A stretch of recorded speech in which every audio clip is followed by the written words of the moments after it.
Great. Okay, here we are. Shrinan Upasthat, the carrier.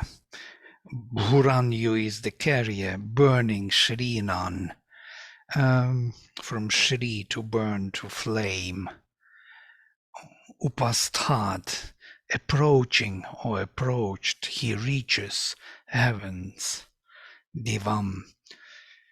Sthatuch charatham aktun vi urnot. He unravels the nights and uncovers the stable and the moving both.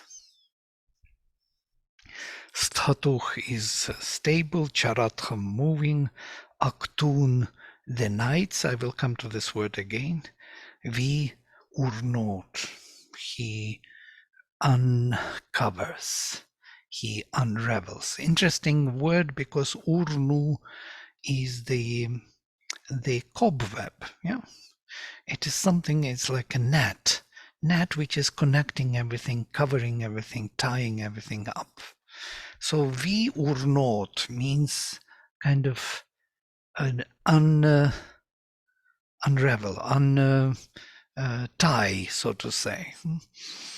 Make it loose finally from the net.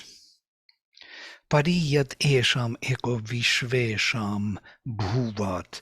Paribhuvat, and being all around all this, the one Deva, the one God of all the gods, the greatness. Literally. So he unravels the nights and uncovers the stable and the moving. For this is the one God who envelopes with himself the grandeur of all the gods. Mahitva is the grandeur or the greatness of all the gods, Devanam, Vishvesham Devanam, of all the gods, one God, he is enveloping or covering up, Paribhuvat. He stays around all the greatness of all the gods. So all the gods reveal their greatness through him, by him. It is him. It is he who is the greatness of all the gods. So this word aktu is very interesting because it is from anj, to manifest. And we have the meaning of this word aktu. Even I can look into. I didn't try it because it's everywhere. If you look at this, so it tinge ray light, dark tinge darkness night. So light and night, day and night, both. So it is something which is allowing us to manifest everything, to make it visible. So for that to manifest the element, the part of the infinite being into this time and space, we need both day and night. Yeah? They are both helping us to make it clear what it is. Yeah?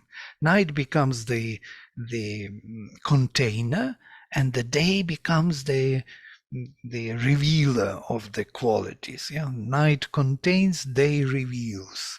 And these are actus. So he opens up the actus, the manifesting days and nights, and reveals everything what moves and moves not. Yeah? Mobile and immobile.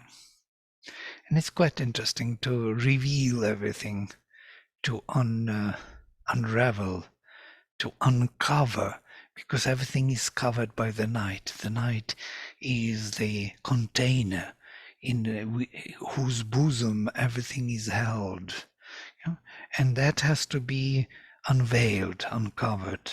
And then we will see all moving and immobile. So it's like we need the light to bring into the night to see. And he is the light, burning, reaching heavens. Yeah. I have a quick question here. Yeah. So this he unravels the nights and uncovers the stable and the moving. This is we are talking about the night, which is the state of consciousness, right? Yes, yes, absolutely. And also we can see that the image is very close to the physical image. Yeah? Yes, In of the course. night, if you bring the light, and then you will see better, yeah? Yes. Something. Yes. But it's no comparison to the dawn, for example, or the sun, which reveals all the beings, yes, as they are. So that light is giving you a certain kind of space to see. But yes, it is this fundamental light of life which is revealing everything to its proper qualities, divine qualities. Pariyad Esham, yes, and he envelops all of these gods, one God and one greatness of all the gods. We will see this in the book 2 again, that he is identified with all the gods. All the gods are revealed through Agni. If they have to be manifested here in some action, that would be the action of Agni. Yeah.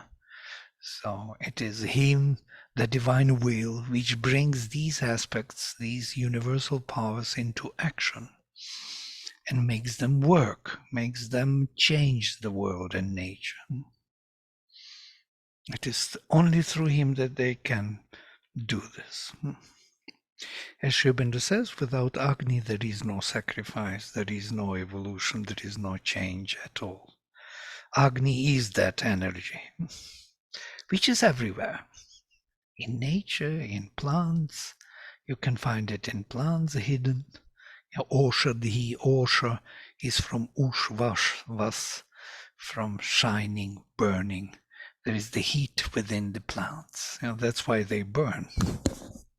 That's why oil burns and gas. These are the organic products of the plants. Yeah.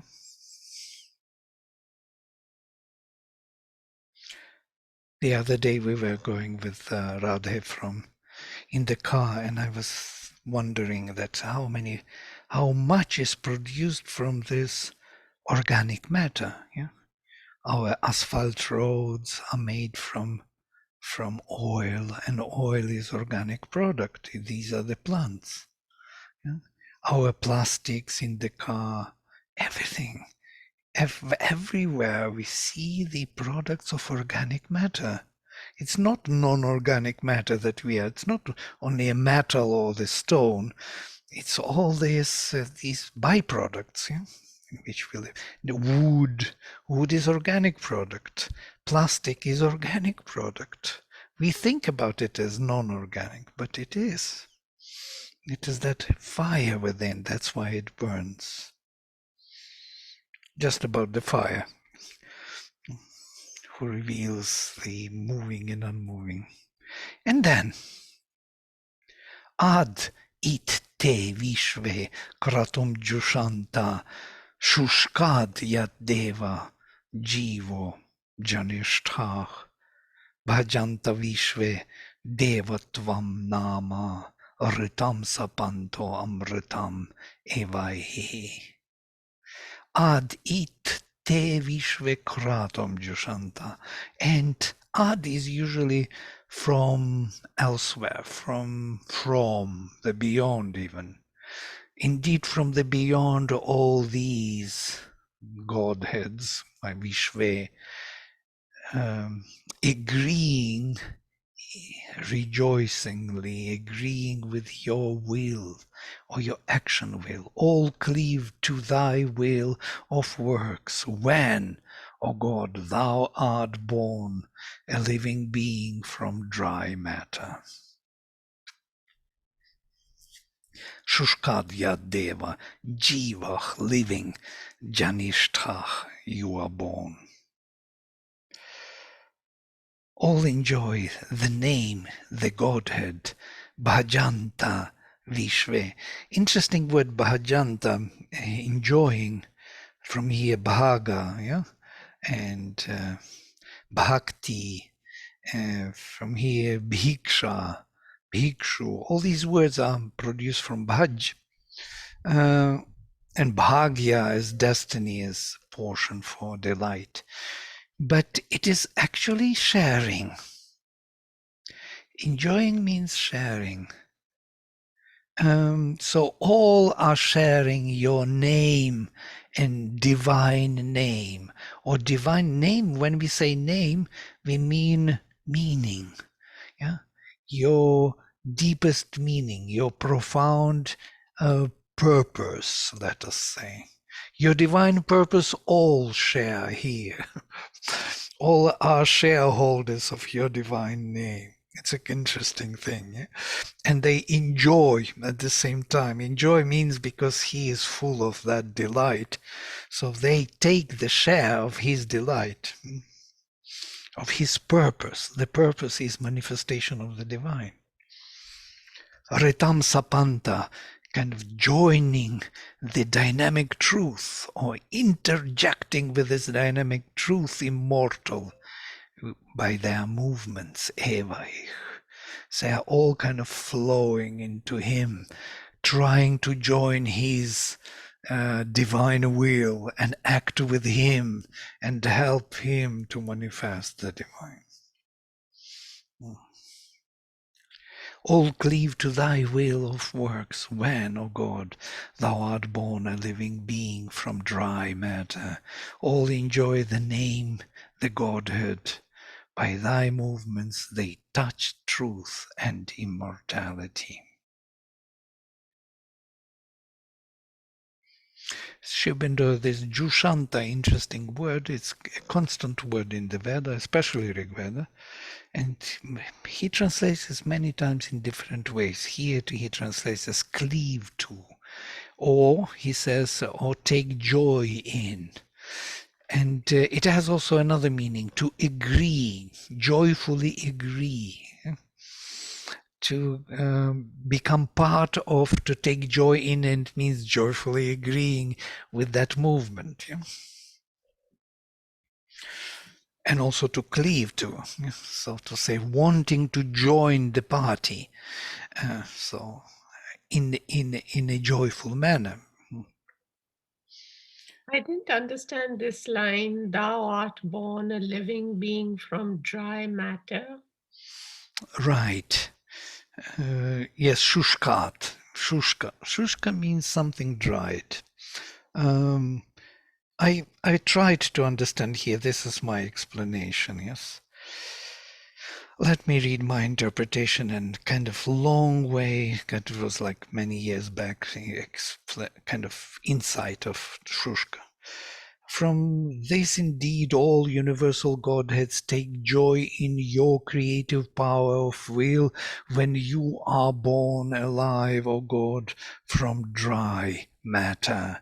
All adore your name divine, and by your movements touch the dynamic truth and realize immortality here. This is my kind of interpretation. From dry matter means from the substance or self prepared for flaming.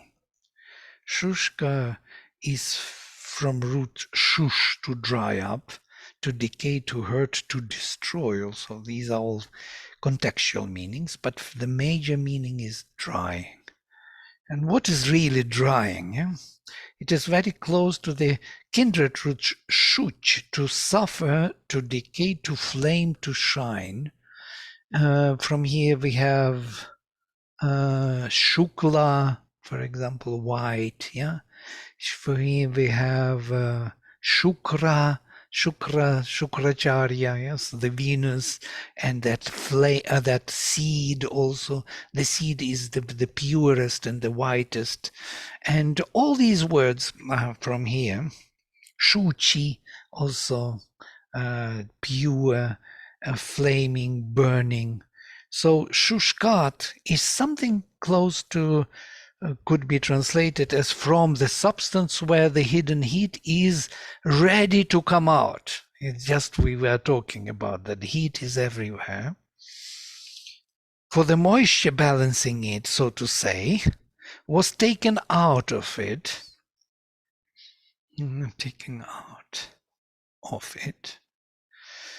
and thus it became easily inflammable. The heat inherent in substance was undressed, made naked, as it were, when the withholding substance of it was taken away. That moisture. Interestingly, that moisture holds the heat within. And this is probably when the rishis call what rishis call the dry matter. Matter without much resistance to flame. The matter which has the resistance is usually absorbing the heat of hidden fire, and thus it lives by it. So we live by the fire because we hold it within. We need these two elements, the water and the fire, the soma and the fire. The water is holding fire within. That's why it is said that the fire is born in the ocean, that the ocean is the home of fire, because within the ocean the fire is hidden. But when it is taken away, then the fire can easily be released. The same image can be used to symbolize the spiritual progress of individuals or collective. When the resistance, the cover is removed, the flame becomes alive. We are all the flame. Only we are kind of spread in time and space. We are cooled down by the water. It is held within, slowly unfolding itself in changing the substance. But if we press it down in time and space, for example, we will explode with fire because there's so much energy in the ether. We have the knots of ether holding the heat within. So the fire is some energy, tapas of the divine, which is everywhere. Everything lives by it. Why we move, speak, live, breathe, it's because of fire. Anger is also fire then, right? And everything is fire. Anger, also love is fire. Joy. Even sorry. I was just saying that if anger is also fire and every other emotion is fire, then like what changes? So that the quantity of fire, it won't change, right? It changes that it becomes anger, or what happens that it becomes love and then it becomes anger. Well, these are the modulations by our consciousness, yes.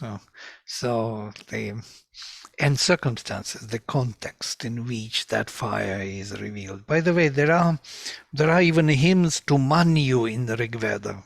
Maybe we will look into them. Hymns to anger. The anger is considered to be the divine power. Interestingly, later it is kopa, krodha. These are the words are used for anger. They are negative. But in the Veda, Manu is a mental kind of speeding up or dogmatic kind of focusing of the energy. It's like a free will which is choosing to focus energy in a particular focal point, and that acts very powerfully and efficiently. So with anger, with Manu is the force of Rudra. You can remove the obstacles immediately, without kind of dilly-dallying with them for too long, without trying to convince them, to change them, you can just chop them off. Yeah, I think it's this outburst and it just combines with any one emotion and it becomes like it changes the form, I guess. Depends on what is that other emotion and then it becomes, yeah. Right. It depends on the context, on the need. So all these are the energies, which are modified by nature for her own workings. This is Rajas Guna in the late language. Yes. This Rajas Guna is needed because without Rajas Guna, nothing is possible at all. Yeah? So sattva is also not possible without rajas. So, yeah. I had something to say, Vladimir. I don't know if there's a connection, but in the stomach, physically I'm talking, there is the fire of digestion, but then it is surrounded with the water, you know. In the stomach, there's the content of the water, the bile, the gastric juices, which help in that absorption of food. So is there a connection that, I don't know, maybe I'm It is. And this fire of the stomach is the major point of the whole Ayurvedic health. Yeah. If fire in the stomach can actually consume or digest all the food, leaving no residue, leaving no amma, then we would be totally healthy, maybe even immortal. But unfortunately, we do not have that capacity. Many of the elements are not digested. And so we have the whole huge intestine, which is kind of selecting whatever can be selected on the way out, and then whatever cannot be digested is dropped. But because of that, we collect more and more residue. Panchakarma. Panchakarma is to clean out all those residues and to make oneself again fresh and young and capable of course, the whole system is worn out by doing it. It's not possible to come back to young age. But if we would imagine that our fire in the stomach would burn everything and use all what comes in, without leaving residue as amma, as the poison, it is this poison which kills us slowly as a physical body. If there would be no poison in the body, well, what to say? And notice the intestine has 1 trillion or something bacteria and funguses which are working together. It is the whole world of microbiology very busily doing work there to destroy those elements of which are not burned by the stomach. Amazing factory we have inside. The whole torso is this big factory just engaged in destroying the residue, the amma. So this is also very fascinating because Mother talks about, I think, 7 planes of consciousness, or 13 planes of consciousness, I guess. So I think it shows like the physical plane of consciousness has different ways of working. And then there is an existing consciousness and all of this. So anger is an energy, and then what is the physical consciousness? Am I saying it right? And then it attracts or it changes or modifies that anger energy to something else. Well, the fire works on the physical level, on the vital level, on the mental level. Fire is everywhere. And in our language of the Gita, it is rajas. Yes, we look into it as the major quality of nature, which is constantly burning everything and making everything move and change and transform, transmute, constantly changing form. And it is important because the oneness is maintained by fire. You see, I saw one film, interesting, a scientific film about preservation of energy. And so they looked in time, if we could put in the film the apple into the space which has nothing in it, suppose a pure empty space with no elements, or what do you call it? There's a name for it. Vacuum, in a pure vacuum, then theoretically this apple will be eaten up by its own bacteria, which are there already.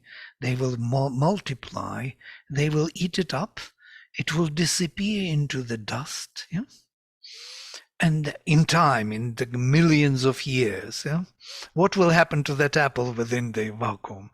And then from those particles, because of preservation of energy, it will rebuild its own being. This is the scientific understanding of it. I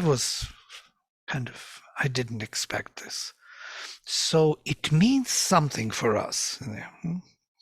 That the time is the factor which is actually creating this mortality, dissolution of something which cannot be dissolved, because it will come back anyhow. It should come back because of preservation of energy. Energy is not going anywhere. This fire energy is not going anywhere. It is changing the form. This is an amazing thing. So if there is no other being which can consume the apple, and apple is left to itself, it will come back to life because of preservation of energy. So it needs somebody to interact with.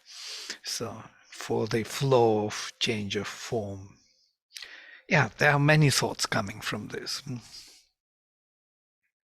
And there is another which I mention constantly when we speak about fire, is that this universe has the absolute zero, which is also unthinkable thing.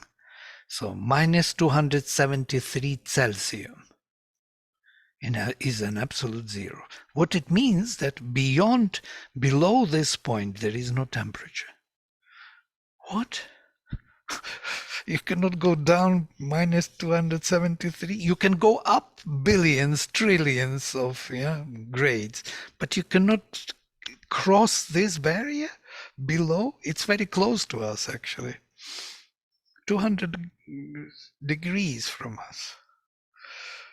So if we cross that, universe falls. Everything disappears because the hydrogen, the most primitive atom, will be frozen. There will be no movement of hydrogen. That means frozen hydrogen. It means the end of the world. This world is made of hydrogen. Hydrogen is the most primitive element from which all other elements come into being.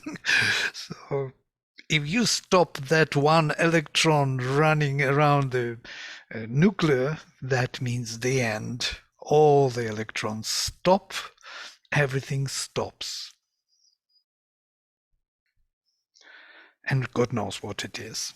Nobody knows it because nobody can come close to this minus 273. So what it tells me, that the whole universe is a bubble of some temperature, and that temperature energy is Agni. That's what I want to say. Tapas. It's by the energy of tapas, everything. So you can have bursting of the galaxies, of the stars, everything. But you cannot. When I saw one film where they speak about minus 5,000 degrees Celsius, I think this is an imagination. You cannot go to that minus. Anyhow, these are the physical points, which are really mind-boggling. And I think there's something true in the physical and psychological state of our existence here, because physical cannot be anything else but the psychological manifestation of those spiritual powers. Cannot be something else. Yeah, it is the manifestation of this Agni. So next verse, Ritasya Presha, and here it comes. Ritasya Presha, Ritasya Dhitich, Vishvayuch, Vishve, Apansi Chakruch, Yastubhyam Dashat, Yovate Shikshat, Tasmai Chikitvan, Raim Dayasva. So beautiful. Ritasya Presha, you are he is the urgings of the truth. Presha literally impulses, the impulsions of the truth, impulsions forward of the dynamic truth. literally forward impulsions of the dynamic truth. The thinking of the truth, Ritasya Dhiti, this is Sri Aurobindo's translation. The universal life by whom all do the works. This is that Rajas Guna. The universal life by which all do the works. Yastubhyam dashat, he who gives to thee, he who gains from thee, yovate shikshat, or who learns from thee. I will come to this word in a minute. To him, for thou knowest, give the riches. Tasmai chekitvan raim dayasva. Sri Aurobindo translates chekitvan, knowing, as Agni for him, but it can be translated as the one who knows you or seeks you or focuses on you. To him you give. So it can be associated with both in the verse.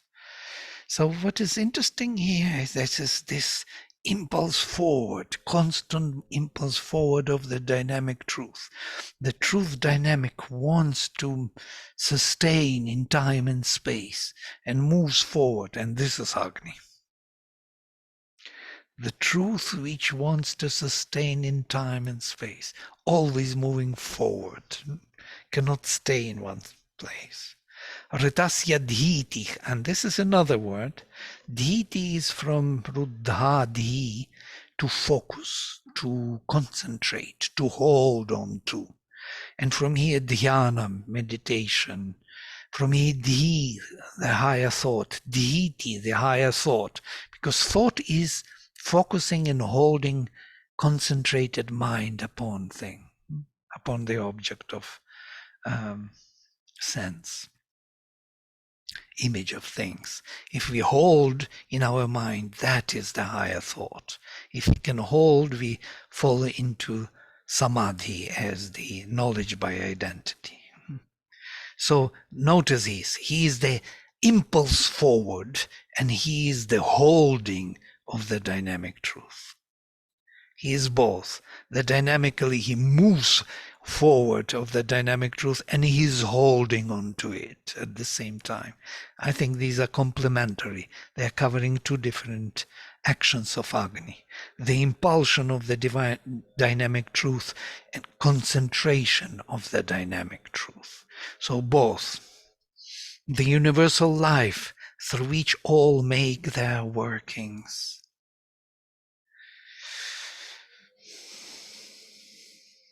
The one who gives to you, who wishes to guide to you. This is how I shikshat. I will come to this one. To him give the shining wealth, O you who knows all. The last phrase, chikitvan, can be translated also to him who is focused on you, who knows you, who is aware of you, give your shining wealth. Don't give your shining wealth to those who do not focus on you, who do not worship you, who do not know you.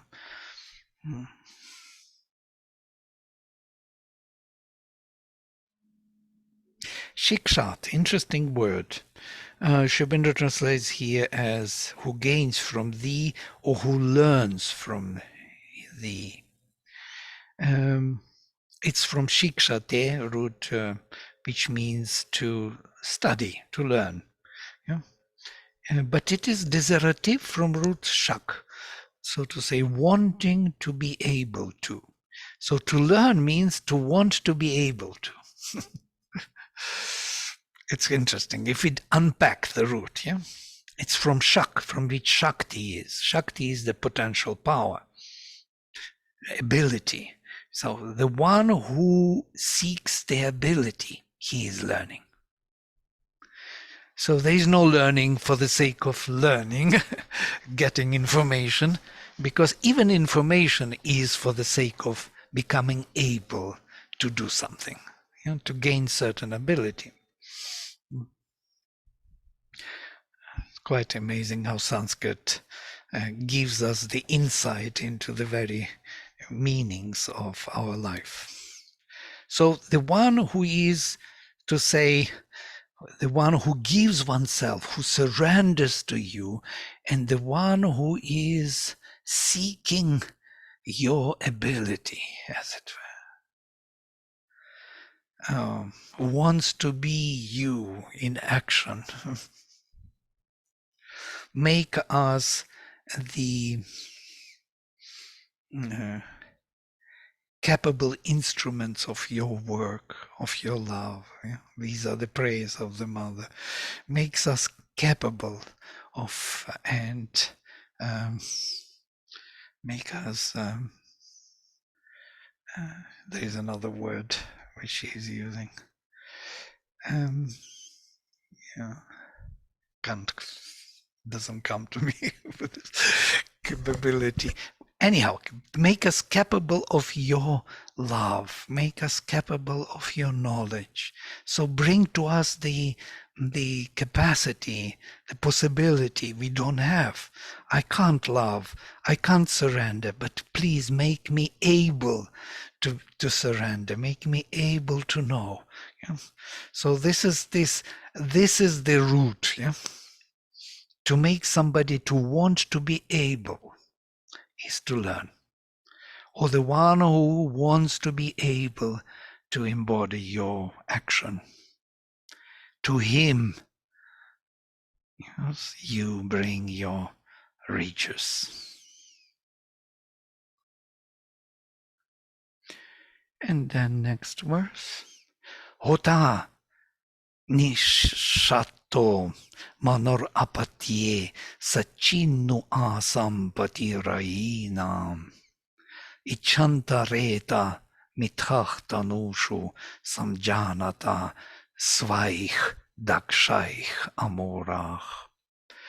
Hota is constant repeated. He is the one who summons the gods, brings them into action. Hota nishatta manor apatye. He is seated in the apatya, in the offspring of Manu. Seated nishatta, seated within. He is the priest of the sacrifice, seated in the Son of Man, man with capital M. He verily is the Lord of these riches, Sachit no asam pati rainam. They desire the seed mutually in their bodies. Ichantareta mithachtanushu, the wise by their own discernings come wholly to know. Samjanata svaich dakshaich amorach. Okay, we will go through the words. So the first line is quite obvious. So he is the Lord of all these riches, and he is seated in the offspring of Manu. We are all children of Manu, yes? We are in this Manvantara. Manvantara is the place or the time for the embodiment of this group soul of mental beings. We are children of the mental formation, of the mental framework. We have free will, free word. We can speak, we can think, we can choose what to do. Even something which is harmful to us, we can choose. We can be even stupid. Animals cannot be stupid, but we can. Because we can make wrong choices. So this freedom is given to us, but we can make also some unexpected right choices and do something to speed up the whole evolution. So we are the apatya. Apatya means offspring of Manu. So he is seated within every offspring of Manu, the summoner of all the powers to act within the Manu, within this apatya, within the offspring. He is indeed the Lord of all the riches which this apatya is to gain, Ichantaretach mitrachtanoshu. In the extensions of the bodies, he is the seed, retas, or the flood, or the movement, the flow. He is the flow. Mutual flow in the extensions. They want Ichanta. And who are they? Amurach. Those who are not stupid, or literally wise, Sri Aurobindo translates. The wise want this flow, mutual flow in their extensions, in their bodies. They desire the seed mutually in their bodies. The wise by their own discernings come wholly to know. Samjanata suvaich dakshaich. By one's own dakshas, the wise men come to know him totally, desiring or seeking the mutual flow in their bodies. I'm translating literally. Yeah? If you look at this literally, you will see many more things than we translate into English with a view to the dictionary, to the many things. So if they desire this flow, mutual flow in their bodies, seeking that flow, mutual, what does mean mutual? That interactive flow between the bodies, between the extensions, because we have many bodies within our body. We have at least 5 koshas, which are mentioned. So that mutual interaction within the fire, mutual correspondence they are seeking, yes, with their dakshais. With their dakshais, they find him. What is daksha? Is the thought, actually, the skillful thought, the thought or the action of consciousness which has power, let us say like this. With action of consciousness which is leading to the result, to a certain skillful manifestation, daksha is the highest level of, it's a godhead actually, the highest level of the supermind, the all-embracing and all-unifying thought. But why it is so? Because it's capable of uniting the consciousness and power. They are one and the same within daksha. That's why daksha is also the skill. Skill is when you apply knowledge and it is realized in action. Interesting, how everything comes together. So daksha, with their dakshas, with their action consciousness, conscious actions, they realize him. Amurach. Amurach is an interesting word.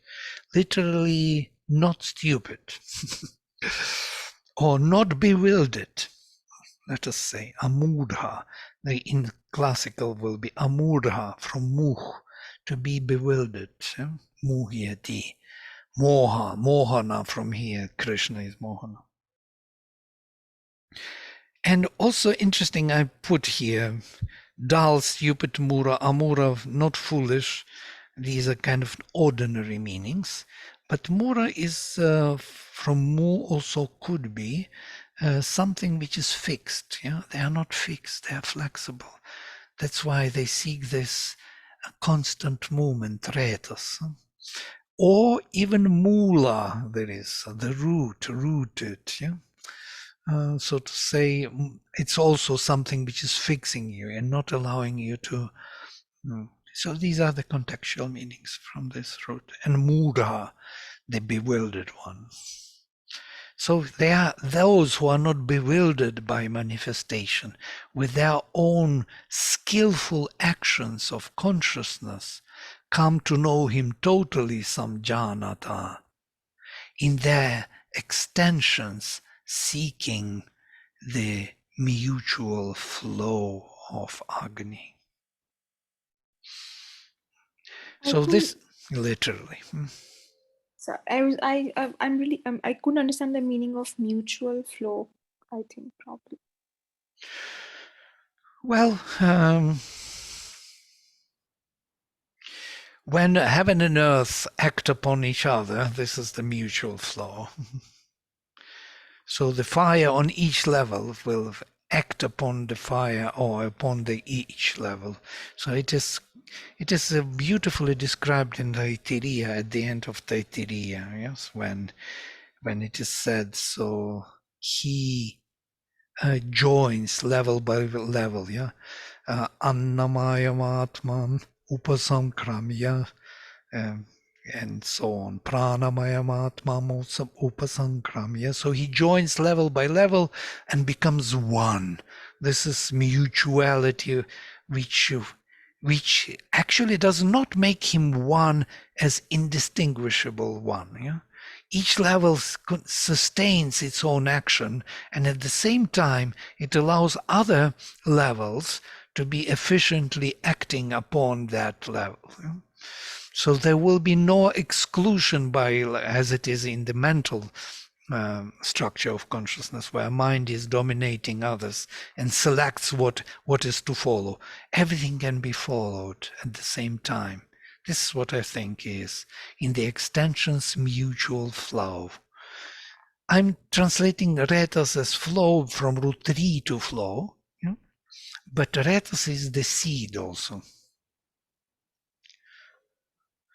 But because Tanushu is in the plural, that's why I think that means within one body, many levels within one body. But it could be also in many bodies. Yeah? It could mean something vaster, like embracing all the beings in a unity and oneness. Could be. It's not contradictory to the meaning.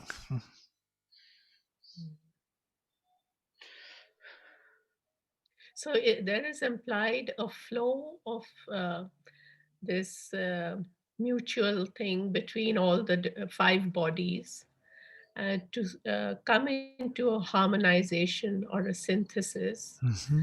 And the mudha, uh, the not the wise one, is Mm-hmm. one who has a fixed way of thinking or is stuck in his roots, rigidity, and therefore doesn't allow the flow and Yeah, therefore does not come to know. right. Is that? Yes, and once he is free from this rigidity or this bewilderment of his position and context, with his own skillful actions of consciousness, of actions or powers enlightened by consciousness, he comes totally to know him and seeking this mutual flow or mutual, how to say, conception, the mutual conception from level to level in all the bodies. Yeah? Thank you. Or conceivement, or better to say. So when everyone is kind of helping everyone to reveal new qualities of the divine, all the levels. Yeah? Prana on the level of Anna, on the level of the matter on the level of the mind. There is a mutual interaction, interconnection, which is enriching constantly, yes, the divine manifestation in the being. I have a question, Vladimir. I don't know if this is the right place to ask that question. Sure. Um, but I was thinking that if Agni is also memory, Mm. the power of memory. We say that um, his memory is becoming weak, means that flame of Agni is weakening in the mind. So his memory is becoming weak. I wanted to ask if memory or flame, Agni, is also in prana. Yeah, absolutely. So Um, memory is in prana. There Yeah. is a memory in prana, vital. Absolutely, absolutely. And they're not conceptualized as feelings, emotions, memories which come into images or experiences. We see them in dreams also, by the way. Well, suddenly you appear in the same kind of architecture or in the same landscape all the time. You're going to the same city, which is not real. It happens very often. You recognize it. You know the layout of the streets. You know where to go. How do you know, really, in the dream, which is not existing in reality? So you follow okay, I remember that is there. So how do you remember that is there? And that flame can be increased or decreased, right? It generally decreases with age or habit or disease, illness.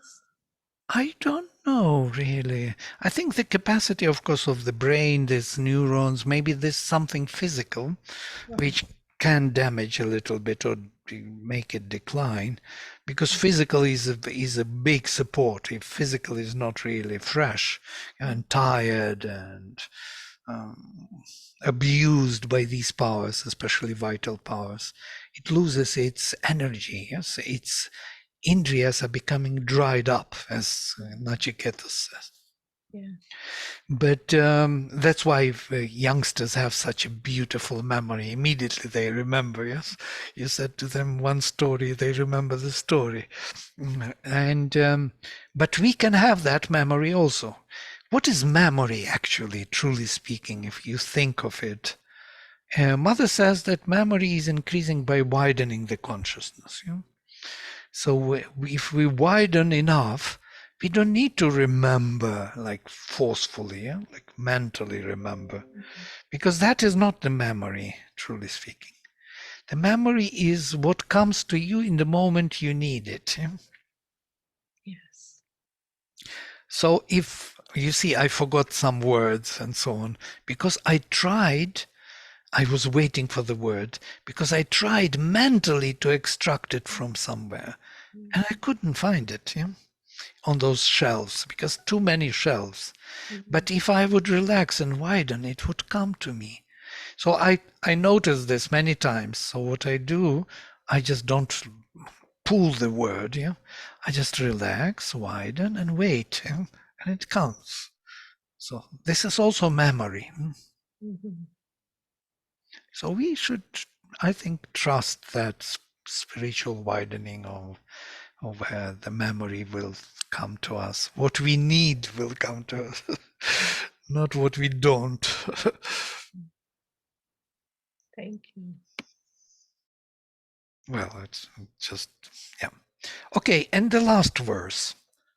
And we will finish today the hymn. Pituchna putrach kratum jushanta shroshan ye asya shasam turasach viraya aur not durach porukshuch pipeshanakam stribhich damunach. Pituchna putrach, those who listen to his teaching, those who are swift to the journey, serve gladly his will as sons the will of a father.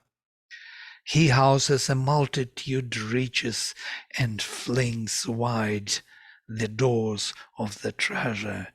He is the dweller within who has formed heaven with its stars.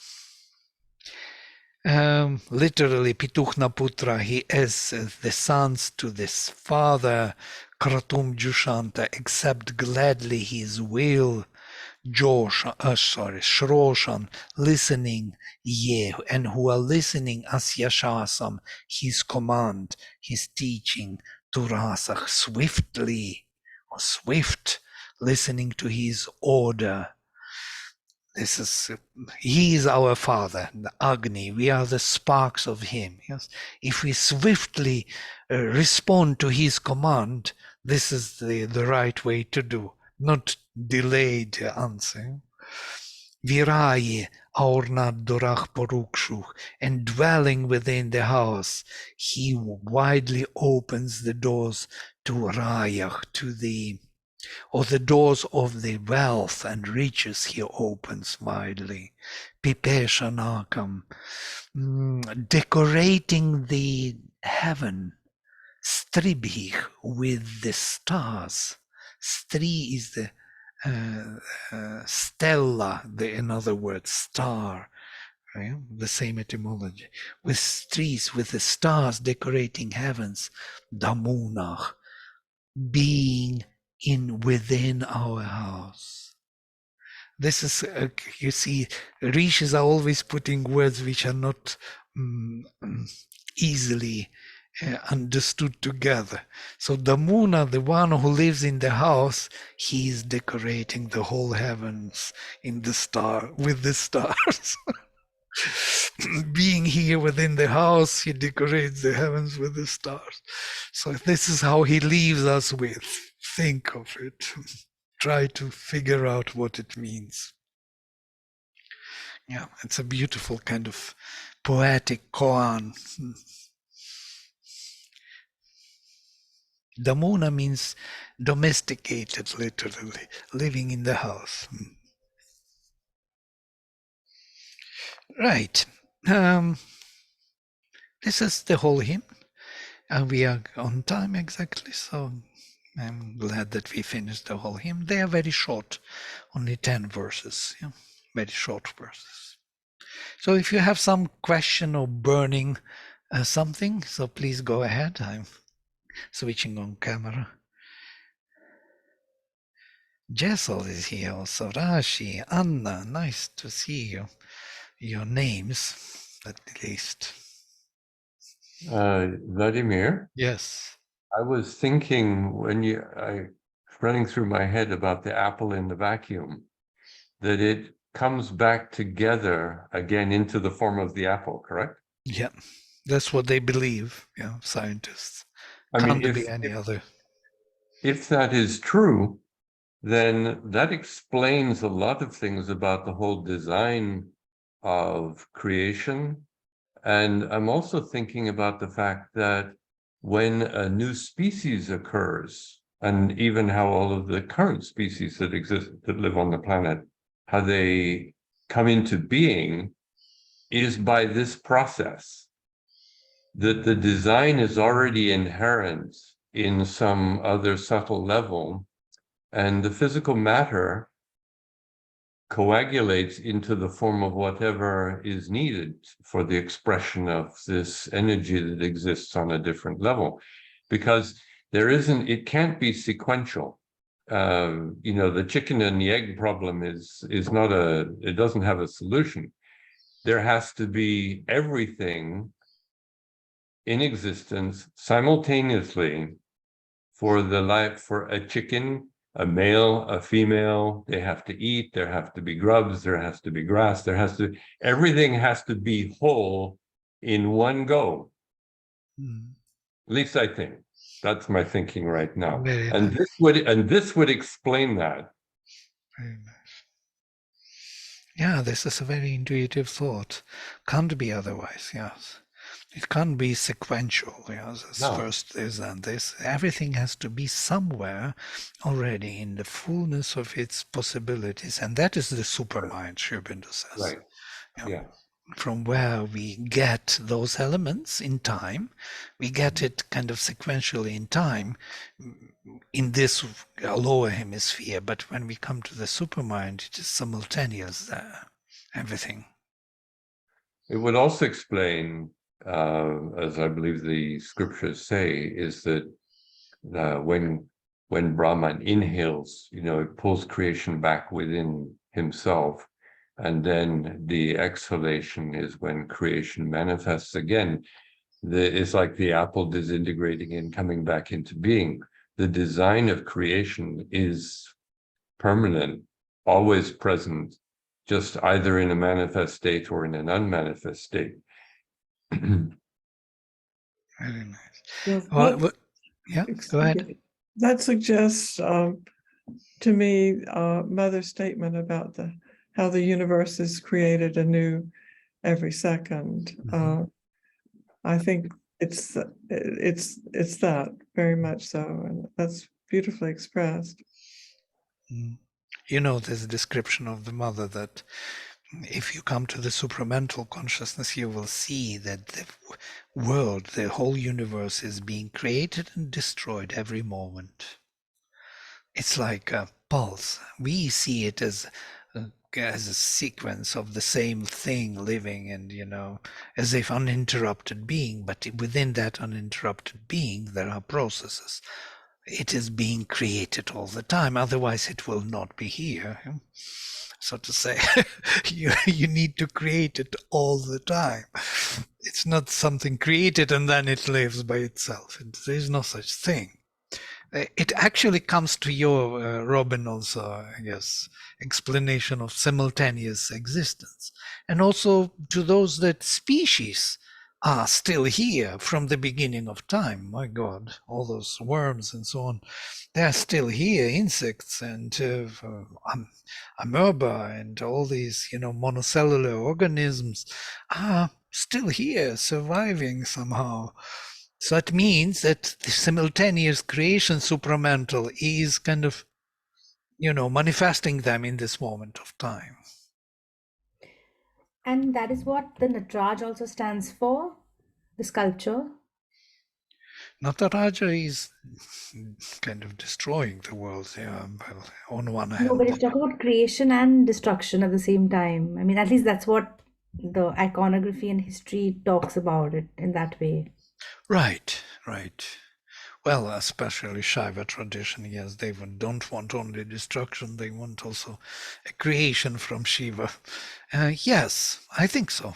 I think so. It's a simultaneous creation and destruction, which Nataraja represents. It's a good And example. and that circular thing has those flames, and which is Agni, you know. So I mean, that's just the way people read it. Yeah, yeah. Beautifully explained. Thank you, Jessal. That's so beautiful. Yes, you're right. It is both. Yeah. Yes, I think the circular surround for Shiva Nataraja really suggests renewal and continuity. I remember when I was younger, I used to worry about the survival of humanity and the earth and the planet. And I thought, you know, this is really a super place and we don't want to destroy it or anything like that. And I actually was worried about that when I was like 16, 17. And now I've come to realize that even if all of creation was destroyed, it could come back instantaneously if the divine so wished it to be. So I don't worry about that anymore. Yeah, this is, but people who worry about it, if you start analyzing really what is happening to them, you will see many mixtures and many other issues and agendas at the same time. Very few are really, truly, sincerely worrying about the planet. Yeah? It's a mixture of ignorance. And somebody asked the mother, what will happen if they will start nuclear war or something? If they press the button, the red button. And she says the supramental manifestation will take over. Might not be such a bad thing. It's not so bad after all. We might see that. You know, I mean, not in context with human creation and stuff, but I just read something today which is quite alarming that 70% of animal life on Earth has been wiped out from 1970 to today. Yeah. And that's really, that's so disturbing. Like 70% of animal life has been Right. wiped out. I know this every day. The species, like dozens of species every day disappear. It's like Yeah. an incredible number.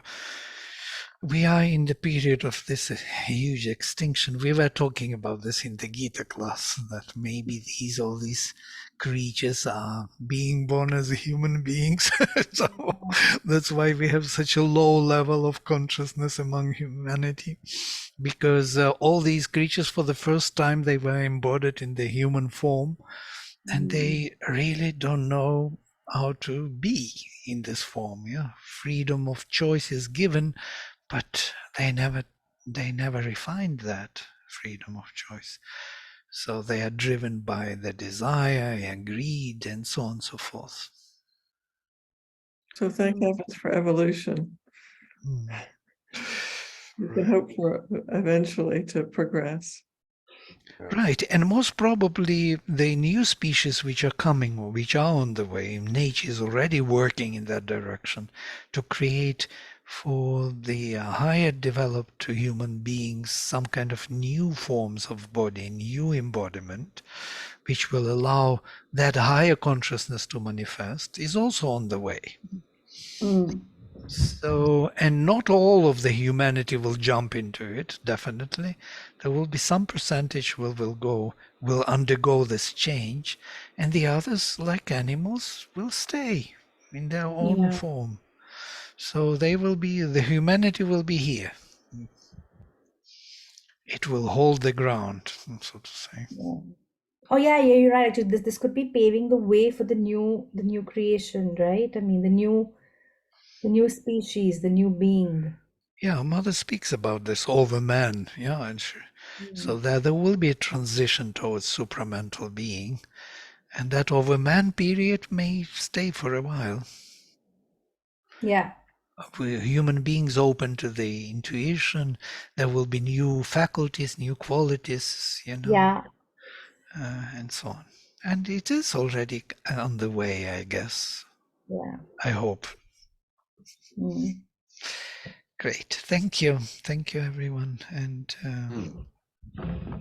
let's close with mantra for today. Om Sarve Bhavantu Sukhinaha Sarve Santu Niramaya Sarve Bhadrani Pashyantu Ma Kaschit Dukha Bhag Bhavet. Om Shanti Shanti Shanti. Hari Om. Hari Om. Maybe. Thank you. See you.